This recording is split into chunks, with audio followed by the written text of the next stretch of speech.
एक माँ की तड़फ। सर्दियों के मौसम में एक बूढ़ी औरत अपने घर के कोने में ठंड से तड़प रही थी। जवानी में उसके पति का देहांत हो गया था। घर में एक छोटा बेटा था।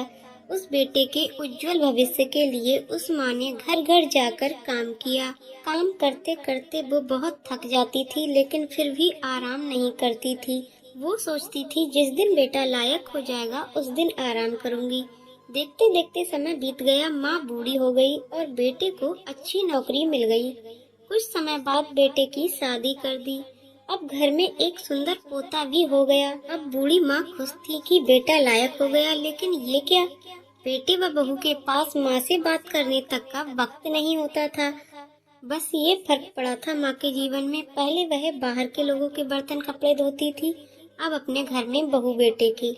फिर भी खुश थी क्योंकि औलाद उसकी थी। सर्दियों के मौसम में एक टूटी चारपाई पर बिल्कुल बाहर वाले कमरे में एक फटे से कंबल में सिमटकर माँ लेटी थी और सोच रही थी कि आज बेटे को कहूँगी, मुझे बहुत ठंड लगती है, एक नया कंबल ला दे। शाम को बेटा घर आया तो माँ ने बोला, बेटा मैं बहुत बूढ़ी हो गई हूँ, शरीर में जान नहीं है, ठंड सहन नहीं होती मुझे, नया कंबल ला दे। तभी बेटा गुस्से में बोला, इस महीने घर के राशन में और बच्चे के एडमिशन में बहुत खर्चा हो गया। कुछ पैसे हैं पर तुम्हारी बहू के लिए शॉल लाना है, वो बाहर जाती है, तुम तो घर में रहती हो, सहन कर सकती हो, ये सर्दी निकाल लो, अगले साल ला दूंगा। बेटे की बात सुनकर माँ चुपचाप कंबल में सिमटकर सो गई। अगली सुबह देखा तो माँ इस दुनिया में नहीं रही।